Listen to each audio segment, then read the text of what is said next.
Sarah. Good morning. Good morning. Welcome to Better Health is Possible, and this is Robin Tapp with Courtney DiMatteo. So we're going to talk a little bit today about how to dovetail the spirit with the ego to end up living our best lives that we can possibly live. So thank you, Courtney, for doing this with me this morning. I'm gonna sit back here a little bit. Let me talk to you a little bit about what we're doing here. My name is Robin Tapp, and I've been a wellness professional for almost 30 years. And my big goal right now in the last couple of years has been to get people to understand different resources that they may have available to themselves. That they may have for themselves that they may not even realize. And I'm interviewing different health practitioners and letting you all know that there are lots of choices out there beyond Western medicine and even beyond some of the more traditional, like massage therapy and things like that. So I just want to if you're watching a replay right now, just drop a 1 in the comments below so we know, and we'll check in with you another time. But welcome to those who are live with us today. So Courtney, I wanted to ask you, just tell us a little bit about yourself. How did you get involved in what you're doing, and kind of give us your background? So, long story, but I won't go into it. Essentially, I believe that everything that has ever happened in my life leads me to this moment, to this point. And so I've had a very diverse background of careers that started when I was age 12, and I became a clown and went to kids' birthday parties. Oh wow! So you had kind of an insult. I was an entrepreneur at age 12, started my own business. Wow. Right up through, I was a dancer, a dance instructor, an assistant director of a dance studio. I was a horseback riding instructor for kids with autism. Oh, I worked in radio for a number of years. I was a marketing ad agency account executive for a couple of years. And then I went into teaching, and I became a physical education teacher. All of that, it's so funny, I always laugh because every job that I've had so far, in some way, shape, or form, I've always ended up having to count t-shirts. Just a random fact. So you got really good at counting. So I got really good at ordering t-shirts. That's a big deal in my life for some reason.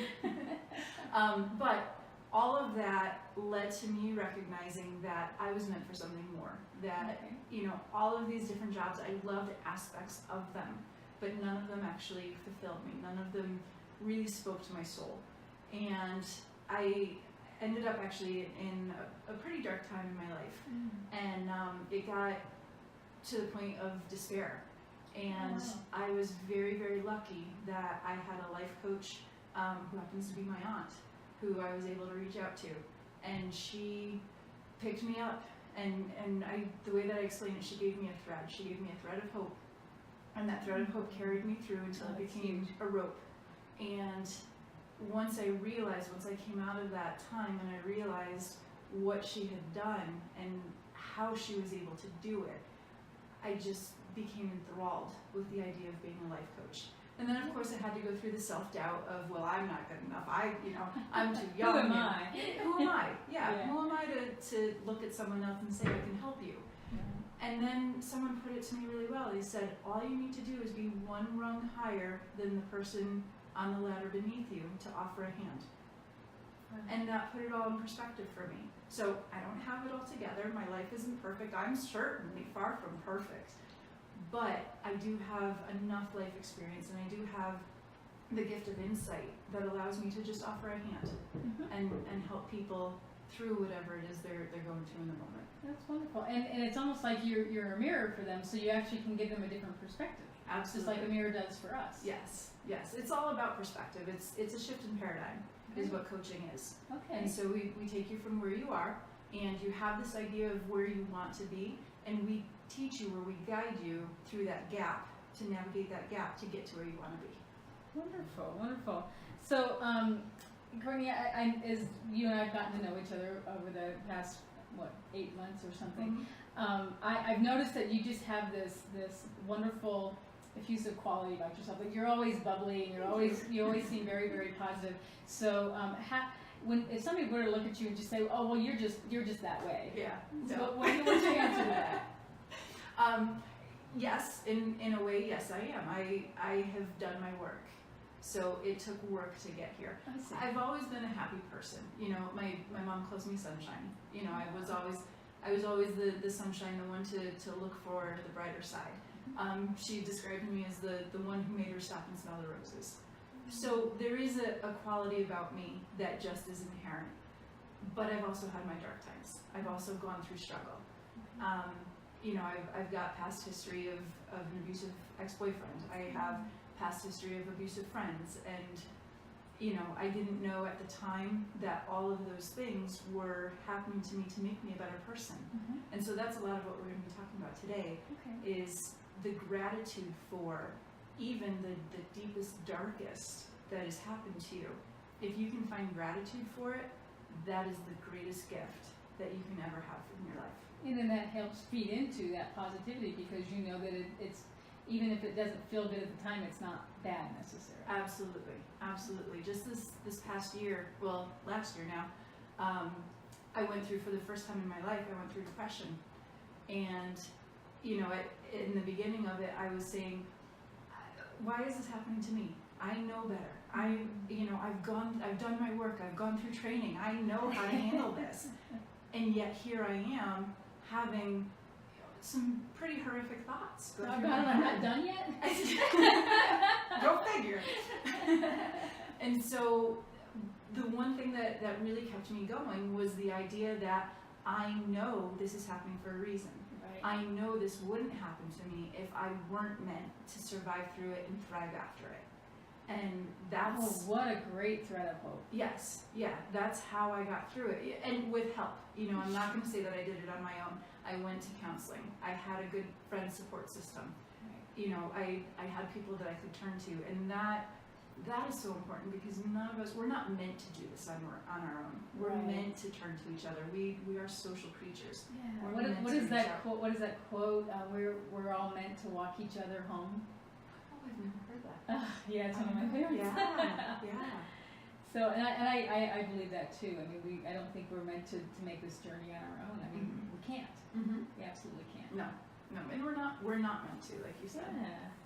So you're talking about helping somebody, helping them build a support system, helping them maybe define goals. Why is that important to you? You know, I was shared a secret a number of years ago, and it's not so much a secret, but for some reason we each have to come to it on our own. Okay. And that's the idea that we are spiritual beings having a human experience. And when I first heard that, I didn't know what it meant. That sounds great. Okay, Oprah, I believe you. But She's Oprah. Yeah, no, Oprah's always right, isn't she? You know, but I started to hear it more and more, and I started to hear it from mentors that I truly, deeply respected. And so I really started to dig into it. And I realized that we are all here for a purpose. We each have an individual gift that has been granted to us by our higher power. And so many people go through life. Vision Lafayette from Mind Valley has all the statistics. I think it's something like 90% of people go through life without ever realizing their vision or their purpose. I believe that number is coming down because it is, you know, Facebook is making things so much easier for people to reach and to connect and to find and to teach themselves.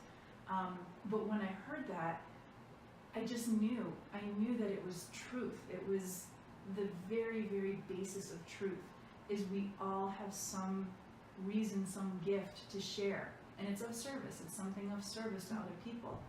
And when I heard that, it just became my mission to share that. Just anybody who sits on my couch, I believe in you. I believe that you have a special gift, and it's something that no one else has and no one else is able to share. And so let's find it, and let's figure out how you can share it with the world. And the world needs it. And the world needs it. That's why you were put here. Right. You were put here to share something.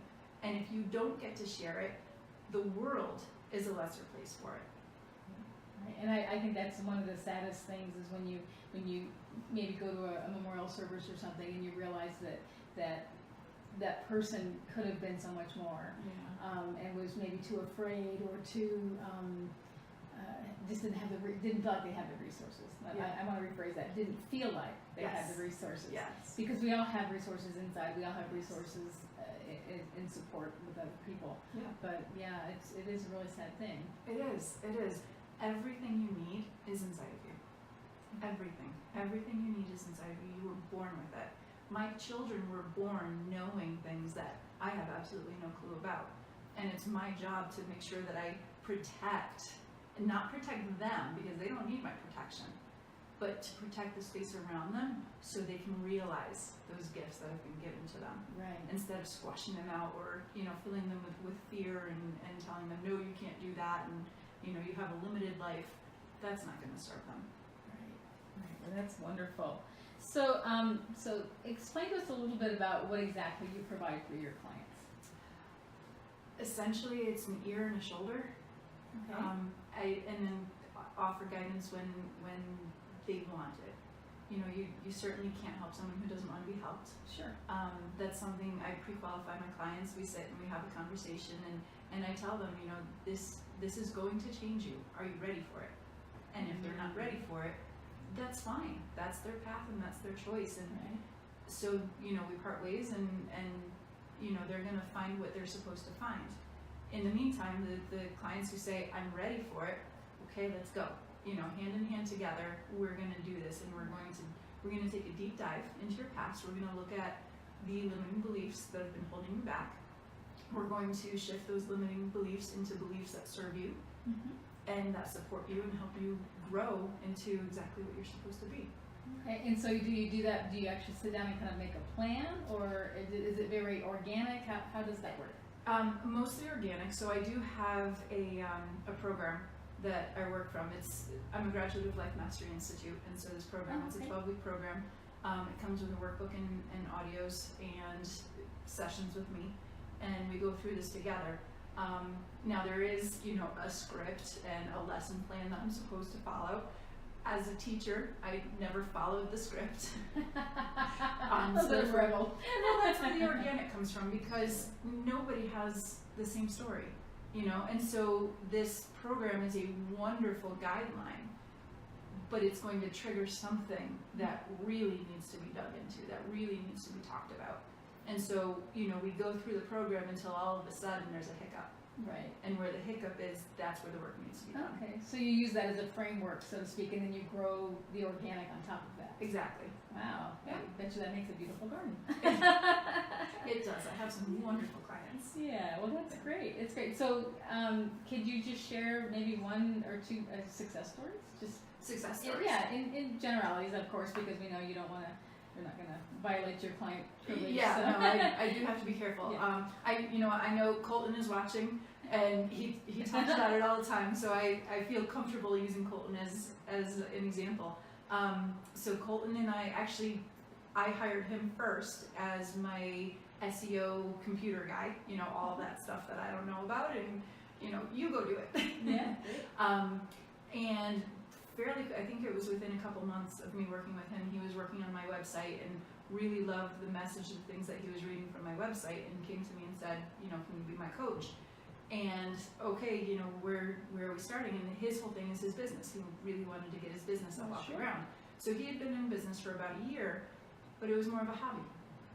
And he really, really wanted to create this business. He had a number of blocks in his way that he needed to recognize and remove in order to have his business flourish. Well, we worked together, I think it was 2 months, and all of a sudden he had to hire 3 people. Wow. So his business just flourished. That's exciting. And now he's all over the place. He's an inspiration. So I look at him and I'm like, okay, I need to follow what this guy's doing. Right. Well, and that's what's so wonderful about when you start to share your gifts, it ends up being symbiotic then. Mm-hmm. You end up receiving from somewhere, so it may much. not be directly, but from somewhere you end up receiving as much or more than you give. Oh, absolutely, absolutely. The strongest teacher is also a student, and Right. I am a student of every one of my clients, absolutely. And I wouldn't be the person that I am today had you removed even one of those clients from my history. I see. And that's something that you can offer with your clients as well, though, Mhm. that you know, if they're holding back their gifts, Mhm. then they're not receiving what was supposed to be reciprocal from that, Exactly. from the universe or God or whatever you want to call that. I mean, there's that, as you sow, you shall reap, and if you don't sow, you can't reap, right? Absolutely. Yeah. Yep. Actually, I belong to a BNI chapter, and BNI, what they stand on, their motto is "Givers Gain," and it's that exact idea. Yeah. Well, that's wonderful. Is there anything else that you'd like to share with the audience before I get your contact information and things? Do you have anything else that you? So yeah, the idea of the ego versus spirit. Right, We didn't okay. really Oh, dig that's into right. that too Yes, much. sure. Talking about benefits, and So we have two aspects that make us up. We have our human self and we have our spirit self. And you know, I absolutely love Deepak Chopra, but there's one thing that I disagree with him on. He says that we are not our physical being, we are our spiritual being. And in my experience, we're both. Right now, at this moment in this time for this life, I am as much my human being as I am my spiritual being. Okay. And so in a spiritual sense, you know, we're told shift into spirit, be as spiritual as you can, move into your spirit. And all of that is wonderful, but we came here for a purpose. We came here for a reason. We learn faster as humans because humans err. And you learn much more from failure than you do from success. So if I'm the successful spirit all the time, there's nothing for me to learn. There's no possible way for me to learn. As a human, I'm here to learn and to grow. And so the message that I like to share with people is embrace your human self, embrace your imperfections. You are going to make mistakes. You are going to piss people off. You are going to live in fear sometimes. Right. And so what I do is I teach people to recognize the difference when your ego, your human self is talking, or when your spirit self is talking. And oftentimes ego it's meant to protect you. There's nothing wrong with that. It's meant to keep you alive. It wants you to live and thrive as long as you can. Your spirit self knows that you're here for a moment, a blip. And so however long this human life lasts doesn't matter so much to the spirit self. Sure. And so when you're in that fight or flight situation, that's your ego. That's your amygdala kicking in and telling you, you know, there's something to be worried about here. So when you have a handle on both, when you understand that both exist and that both are here for a purpose, you can check in with each one. Okay, spirit self, you know, I have a tiger chasing me right now. Well, spirit self would say, all right, enjoy it, have fun. Enjoy the ride. Ego self is going to say, get your ass in gear and run. So in that moment, listen to ego. Right. But there are certain situations where, you know, starting a business, ego is going to say, no, don't do it. And this is all from scary. programming. Absolutely. Yes, exactly. You're programming your limiting beliefs. That's a whole nother discussion that, you know, Yeah, if you want to sure. have that. Another time, absolutely. But ego will say to you, no, you shouldn't do that. You have a secure job. You have a paycheck that you can count on every week to come in and make sure that you're paying your bills. But guess what? You are not serving when you're in that situation sometimes. If you know that you're meant to be doing something different, ego is holding you back in that moment.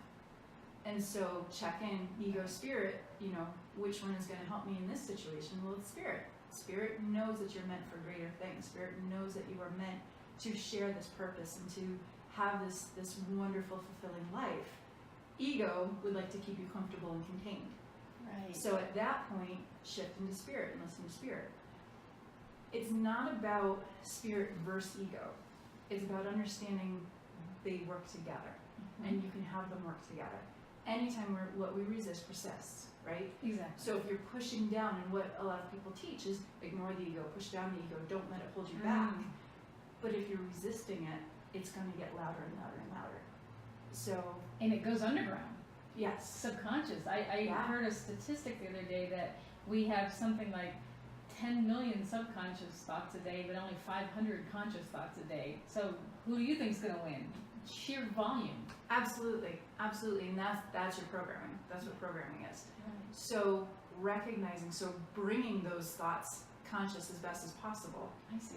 recognizing when ego is talking, when spirit is talking, and understanding which one is going to help you in this moment. That is the best way to thrive. That is the best way to survive and to get the most out of this human experience while you're here. That's huge. So how do you go about getting people to recognize which is which? So spirit, it's understanding their purpose. So spirit is whole, well, healthy, loved, and loving all the time. Your spirit cannot be broken. So if you're feeling broken, if you're feeling harmed, if you're feeling that you need to protect yourself, you're in ego self in that moment. When you, as a mom, it's the time that I've really experienced spirit more than ever. And so I look into my children's eyes and I just feel the expansion of my body just wrapping around them, and that's spirit. Spirit is expansive. Spirit is whole and just wants you to be happy and to love life and to forgive and to be grateful. So when you're feeling those experiences, you're in spirit. I see. The spirit voice is very even keel. Because spirit, I say spirit doesn't care. And it's not that they don't care for you, it's that whatever decision you make is going to be right as far as spirit is concerned. Spirit cannot be harmed, so no decision will ever hurt your spirit. Okay? So there's no emotionality. Right. So that voice is very just blunt and direct. And I had one instance where, a voice came into my head that said, "You're going to get a client tomorrow." Now this was 2 years ago, I think, that this happened. And I, ego jumped in. How can I get a client? I wasn't even working. I haven't been marketing. There's no way that a client who I had talked to months earlier, and we had a wonderful conversation. He said, "I'll be getting in touch with you soon." And okay, in sales we know, yeah, maybe he'll get in touch with me. He called me the very next day. Wow. So spirit has that just even keel. Guess what? This is going to happen. Ego fluctuates. Ego has all the emotion. Ego has the excitement, and ego has the low lows, and so when you're hearing that up and down, even excitement, and some people don't recognize that excitement is ego. Yes. It's not spirit. Spirit is even keel. Right. So this whole thing about just think positive, it's really not. That's really kind of a misunderstanding. Yeah. So. Iyanla Vanzant, I absolutely love her. She's one of my mentor coaches. I dream of the day that I get to sit down on a couch and talk to her. But she has said that she has taken the idea of good and bad, positive and negative, completely out of her life. That's ego. When you're painting something as positive or negative, that's ego. Spirit, again, is flatline. So if you paint something positive or if you paint something negative, that's your experience of it. Okay. There is no necessarily positive or negative. It's all meant to be. Wonderful, wonderful. Well, this has been really great. I really appreciate your letting me come on over. This is fun. Yeah, this is great. And we will do this again because this was really an interesting talk, and I know you have so much more to offer everyone. So we will definitely schedule you again in a couple months. All right, And sounds good. Again. So again, my name is Robin Tapp. This is Better Health is Possible, and thank you so much for joining us. Thank Have you. a great day.